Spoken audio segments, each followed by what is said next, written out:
Hürmetli vatandaş, bugünkü leksiyalarımızı başlayımız. Leksiyada size kacer oldu. Bugünkü sağış 2020 yıl 8. ayının 5. günü hepteki çarşamba.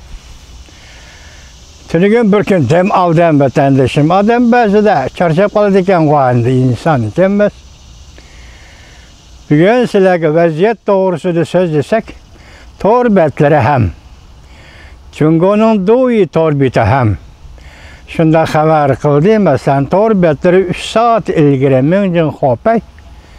Şunda haber kıldı Amerika Koşmuş Ştatlarının Seyye Sağlamlık Ministerliğinin ministeri Alexey Azar Tayvan'ı ziyaret kıldı. Prezident Seyyin bilen görüşüdü. Bunun münasebetlik çünkü Taşkı İşler Ministerliğinin bayanatçısı Wang Wenbin katlık bayanat ilan kıldı hesapta. Biz bunun kat'i karıştırımız, narazılığımızı bildirimiz dedi oşunçilik. Yönelik silah görüvatsı vatandaşta vaziyet müşündak duruvatkan demesen, hazır yana Amerika Koşmuş Ştatları Soda vekili bilen Cumhur'un Soda vekili Liu Efendi 8. ayının 15. günü Washington'da söhbət kurulğan oldu. Bunu yani şu an Hope televiziyası nemi dedi? Liu Efendi şundak bir takdirden mesela tarihteki Liu Can buluştun herkes kaçıp kutulalmaydı dedi. Endi bu söhbətdən məzmunları neme dep sözleşidi bu doğurdu matbuatlarda bir nas kemmedi vatandaşlar.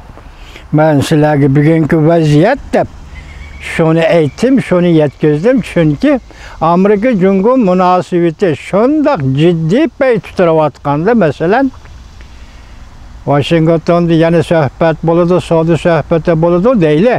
Bunu koyup durayla, şundak ciddi pey tuturatqanda Amerika Koşmuş Ştatları Seyye Sağlamlık Ministerliğinin ministeri Azar Efendi'nin Tayvan'ı ziyaret kılışı bakaltışken.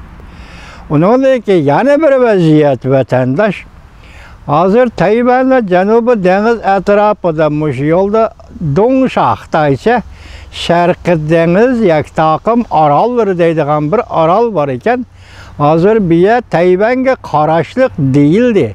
Tayvan bir yerde asker turguzamdı yok. Bu da orada bir materyal görmedim. Bugünlerin endi hazır Tayvan deltünügüllerin başlayıp Dongşa yani Şarkı Deniz takım arallara asker yolladı. Her bir kısım yolladı. Bunun burun yani nemi gap deseniz hazır Xitay hükümeti 8. ayda her bir manevr elip baradı o değildi bu etrafta. Şunun münasebetlik makandak bana bir nemi değil olmaydı. Bugün sizlerge sözdeydiğen leksiyimizden burun vatandaşlar vaziyet doğrusu da aynı şunçilik toxtaldık. Endelikte mavzumunda Devlet İşlakatı Mike Pompeo İran bilen hemkarlaşış. İmborga kılış buyruğu xilaplı kılgallıktır. Çünkü Kom Partiyası ceza uçraydı dep görsetti mavzulu haber. 8. ayının 3. günü büyük İran orbiti ilan kılındı. Haber mundak baştan.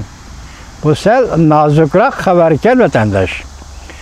Devlet İşlakatı Mike Pompeo 8. ayının 2. günü mundak görsetti. Çünkü Kom Partiyası bilen İran oturusunda tüzülgen 400 milyar dolarlık 25 yıllık mühlet bilen tüzülgen Saudi kelişimi İran'la imborga kılış buyruğuna xilap halda tüzülgen kelişimdir. Amerika Koşmuş Ştatları çünkü Kom Partiyası ve onun şirketleri devlet ilgiligideki şirketleri imborga yürgüzüdür. Şu sebeplik. Devlet İşlakatı Mike Pompeo düşenbe günü 3. günü Paks haberlerinin ziyaretini kabul kılganda tönce ketim İran bilen Cumhur'un Saudi kelişimi doğrusu da fikir bayan kıldı. Bu bir yenilik vatandaş. Devlet islohoti munda ko'rsatdi. Devlet ishida erkinlikni hurmat qilmaydigan va devlet sirtida bexatarlikka munosabatlik quturatquloq qiladigan bir siyosiy hokimiyat bilan qo'l tutishib harakat qilish tarixda kam uchraydigan ish bu emas. Lekin biz Amerika İran qaratgan barliq embargo belgilemelerini icra qilishga kapolat qilish bilan birga bu belgilemelarni Jungo Kompartiya şirketleri ve devlet ilgiligidagi şirketlerge tatbiq qilishga kapolat qilamiz. Devlet islohoti Mike Pompeo mundaq ko'rsatdi. Amerika o'tgan juma kuni 7-ayning 31-kuni İran'a yangi embargo siyosiy yo'l qo'ydi. Cümleden İran'ın metallurgiya sanoatini embargo qilish. Devlet islohoti tonishtirib bundaq ko'rsatdi. Devlet islohoti Mike Pompeo tonishtirib bundaq ko'rsatdi. Amerika 10-ayda vaqt tutuşadigan umumyuzlik harakat planı, yani yadro kelishimini butunlay o'zgartirib tuzimiz. Umumyuzlik plan İran 2015-yil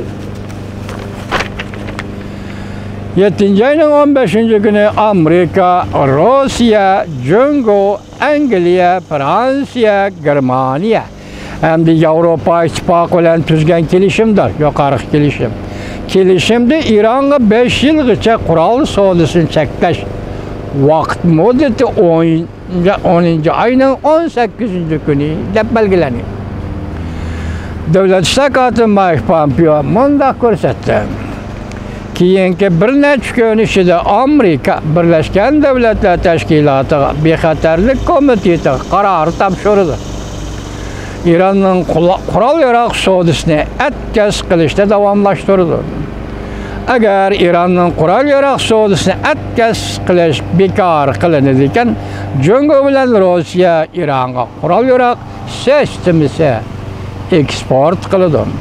Orqada İranning butun dunyoda qurol-yarog' savdosi bilan shug'ullanishiga yo'l qo'yildi. Devlet islohoti Mike Pompeo mundaq ko'rsatdi. Butun dunyoning tushunishini umid qilaman. İran'ning qurol-yarog' savdo qilishiga yo'l qo'yish bu intayin xatarlikdir. Men o'ylaymanki, O'rta Sharqdagi davlatlar bundan bir nuqtani tushunib olishi lozim. Devlet islohoti mundaq dedi. İranning O'rta Sharqda muqimlikqa buzg'unchilik qilish harakatlariga Jungo Kompartiyasi qatnashadi. İranning O'rta Sharqda muqimlikqa buzg'unchilik qilish harakatlariga Jungo Kompartiyasi qatnashadi. Bu qaltis gap. Bundaq bo'lganda Isroilga xatar ichida qoladi. Saudiya Arabistoni ve Arab xalqligi xatar ichida qoladi. İran dunyoda eng zo'ravonlarga yordam berayotgan davlatdir. Qurol-yarog'lar sistemasiga va savdo qilishga hamda Jungodan keladigan mablag'ga erishadiganlar bo'lsa, burayinga xatar paydo qiladi deb ko'rsatdi Devlet islohoti Mike Pompeo. Tunigan 4-kuni Livanning dengiz portida yuz bergan dahshatli portlash nima ekanligini Xudo biladi, juma vatandosh.